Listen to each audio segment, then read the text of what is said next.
Hey everybody! Display technology has seen some major advancements in the last decade, with IPS panels largely replacing TN panels and now OLED displays finally approaching affordable prices, but not quite yet. Additionally, higher refresh rates, adaptive sync in the form of AMD's FreeSync or NVIDIA's G-Sync, HDR, larger resolutions, larger screens, and so much more have become more common features. All the while too, these technologies have become more available to the masses as prices have come down. Growing up, a monitor is one of those pieces of hardware that was only replaced when it was so old it was either breaking down or just couldn't do what modern hardware required of it. As such, it's no surprise I've had my current monitor for 7 years now. Well, that ends today, as I bid adieu to my Acer XB270HU bprz, terrible name by the way, and say hello to this. The Corsair Xeneon. Welcome to the middle of nowhere.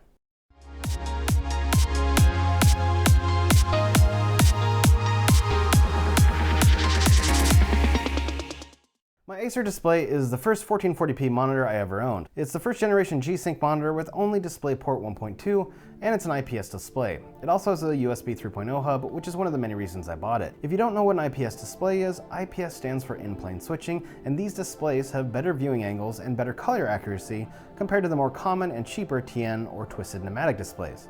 If you're ever looking over someone's shoulder while they play a game or do office work, and the colors look terrible to you or you can't really see much, odds are they have a TN panel. The improved color accuracy was another reason for my purchase for my design work, despite high response time of 4 milliseconds, which could negatively impact my gaming experience. But to be honest, I don't think I've ever really noticed the 4 millisecond response time, so who knows. While this Acer monitor has served me well for the last 7 years, technology has advanced enough in that time for me to look for a replacement, hence my purchase of the Corsair Xeneon. Before I unbox the Xeneon, let me go over what sold me on this monitor by telling you my must-haves, as they may coincide with what you're looking for in a display as well. First off, resolution. I wanted a 1440p monitor.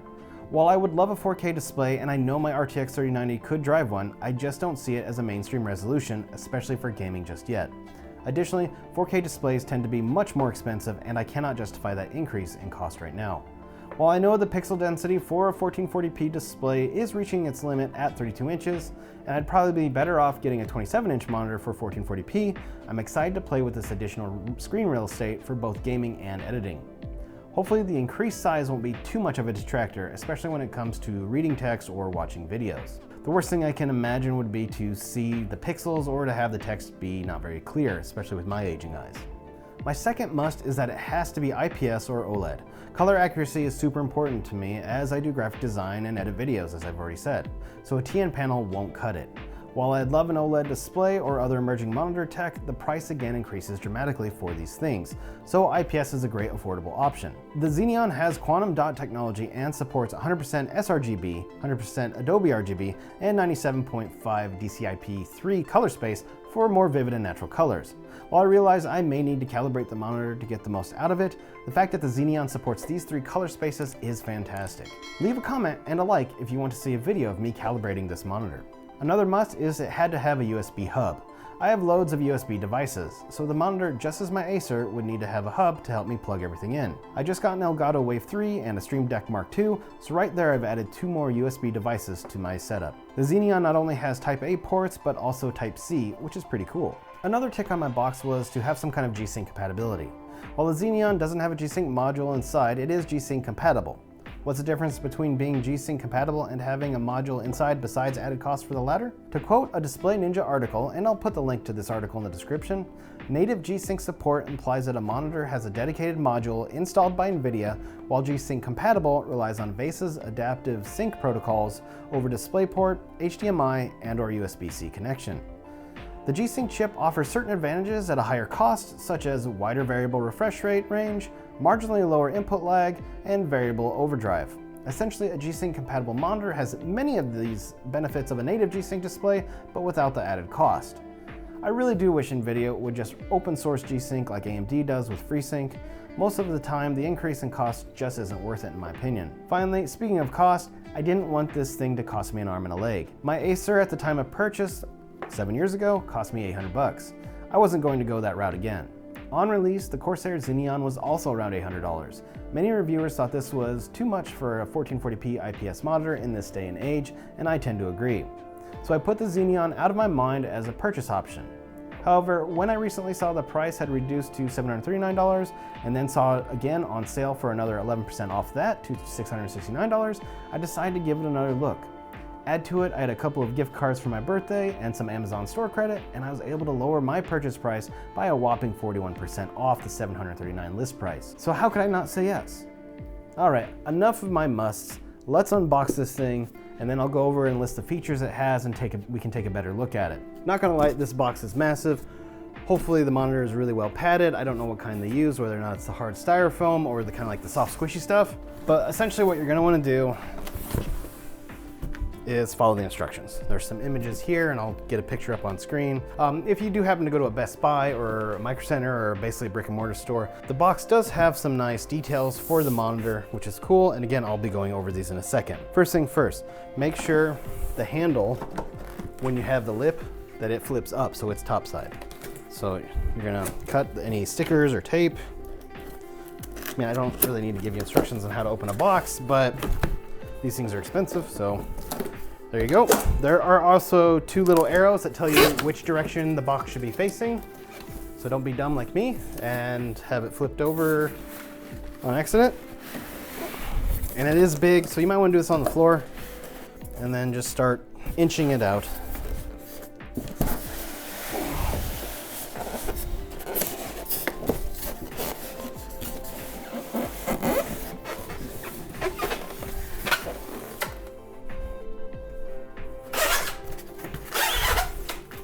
Okay, now is my moment to shadily put this in there as if I never opened it yet and this didn't actually fall out of the box.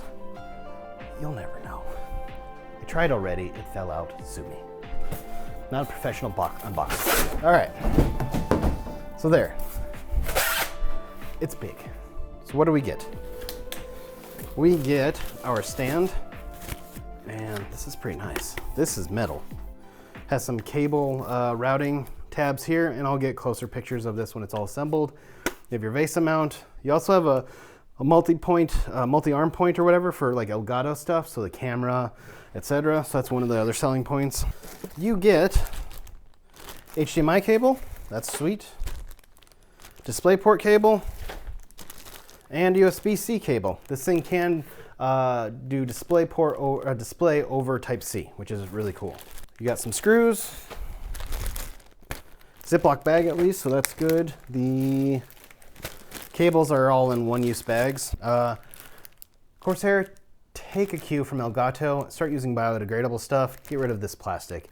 This is LDP4. This is not recyclable by the common masses as far as I'm aware.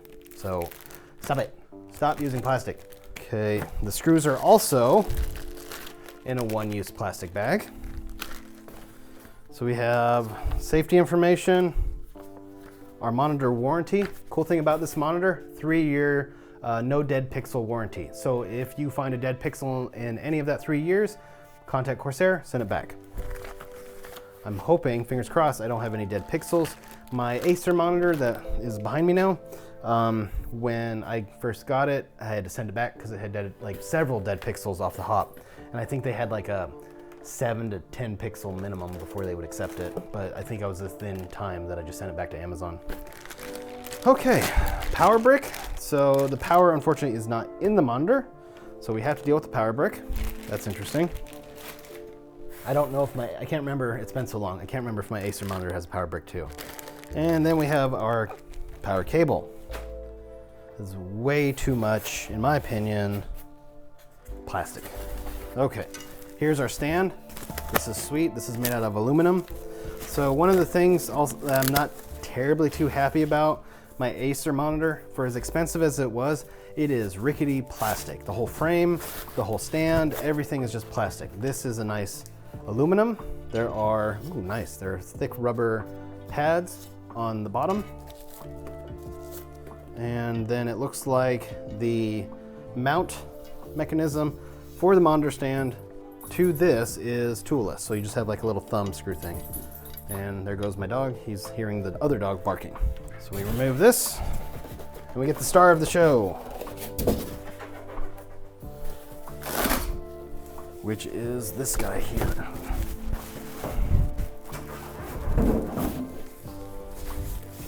Nice. And it looks like we have printed instructions on this foam. So you're gonna lay the monitor down flat. Editor Seth here. I wanted to redo putting together the monitor in the daytime and with better viewing angles so you can see it. Also for supervision, we have Supervisor Kitty here to make sure I do a good job. As you can see, I've taken the monitor apart and put it back on the foam sleeving. I also put it on a nice soft blanket. You don't want too much hard pressure against the LCD panel itself.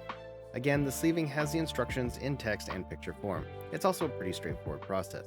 All you need is a Phillips head screwdriver. Then gather the stand, the arm, the display, and the 4 screws, and begin.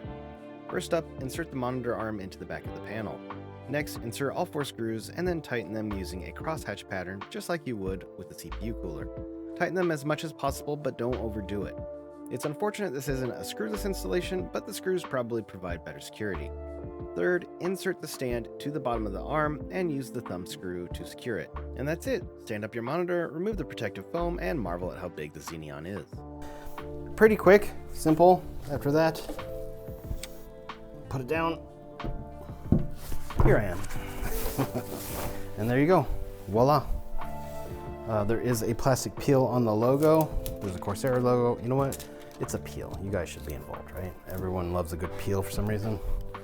So, here. Plastic peel. Don't know why. Maybe because this is glossy, they don't want it cut. You have kind of the Corsair triangle patterns that you're seeing in some of their cases. Oh look, another peel. Useless plastic. So that's cool. So this is, I guess, passive cooling, ventilation. I ended up redoing the features segment for brevity's sake. So here are the features of the Corsair Xeneon, some of which I might have already hit on. It has a 32-inch diagonal viewing area and is around 28 3/4 inches wide. Keep this latter measurement in mind when determining whether or not you have enough space on your desk for the Xeneon. It's considered an ultra-thin display, but I'm going to use my quotey fingers when saying this. Yes, it is thin, but I don't really know the qualifier for a monitor to be ultra-thin versus a thick boy. The Xeneon is a QHD monitor with a resolution of 2560 by 1440. It is an IPS LED panel that uses quantum dot technology and has a viewing angle of up to 178 degrees horizontally and vertically. It is AMD FreeSync Premium certified and G-Sync compatible. Being G-Sync compatible means it does not have a G-Sync module inside, so it may not be able to do all the things a G-Sync or G-Sync Ultimate monitor can. The Xeneon is compatible with 100mm by 100mm VESA mounts, so you can mount this on a wall or use an arm if you'd like. It has a refresh rate of 165 Hz, and it also has a 1 millisecond gray to gray response time. The Xeneon supports 100% sRGB, 100% Adobe RGB, and 97.5 DCI P3 color space. It is also VESA certified for HDR400. I'm not sure how good that is, as HDR isn't something I really keep tabs on. It looks cool, sure, but I haven't paid much attention to this feature, mostly because I haven't had an HDR monitor or TV until now. Let me know in the comments if HDR400 is any good, or if I should be striving for an HDR1000 or higher monitor to really enjoy HDR content. The Xeneon has the following connections: 2 HDMI 2.0 ports, which is unfortunate and I feel a giant misstep by Corsair. With a late 2021 release date and considering RTX 3000 and RX 6000 series GPUs use HDMI 2.1, there's no reason not to have HDMI 2.1 ports on the Xeneon. There is one display 1.4 port, however, which is good. There's an integrated USB hub with 2 USB 3.1 Type-C ports and 2 USB 3.1 Type-A ports. I could be wrong, but I don't think either Type-C ports are used for data transfer. Rather, one is used for video over C, and both can be used as an upstream link to allow use for the 2 Type-A ports. This is a letdown, as that means you can only connect 2 peripherals using the Type-A ports, instead of being able to connect 3 using a mixture of Type-A and C. And last but not least, there is a 3.5mm headphone jack. As I previously mentioned, the following cables are included with the Xeneon: HDMI, DisplayPort, and Type-C video cable. They are all 1.5 meters or 5 feet long. If you want a longer Type-C cable and intend to use it for video over C, make sure to get a USB 3.2 Gen 2 cable. Additional cables include, of course, the power brick and the power cable that goes with that. The stand is made from die-cast aluminum, so no rickety plastic like my Acer stand. As far as adjusting the monitor goes, you can tilt the screen -5 degrees down and 20 degrees up. There's 110mm of adjustable height, and it has a decent amount of swivel range as well. You cannot rotate the monitor 90 degrees for a vertical setup. probably because it's just so large. I do find it quite easy to rotate and adjust, which is a good thing. The back of the monitor stand features some nice cable management using plastic clips to keep cables tidy. All you have to do is unclamp the clip, insert your cable, and reclamp. While doing this with an HDMI cable plugged in, I did find the clips would sometimes slide unintentionally. I think if you get the clips to have enough tension against the stand by stuffing them with cables or leaving them unclamped, then they won't slide as easily. You'll find the power button and nipple joystick to change monitor settings on the back. The joystick is also a button, probably to confirm your choices. Both are nice and clicky too. Construction-wise, the Xeneon feels solid, it doesn't creak when I adjust it, and even though the monitor's frame is plastic, it's not rickety at all and feels rather sturdy. Another nice feature of the Xeneon is you can use it with Corsair's iQ software to save your personalized presets and customize on-screen controls. You can also use an Elgato Stream Deck to create some custom actions, such as one-button changes between color spaces. I find this especially awesome and will be something I set up with my Stream Deck.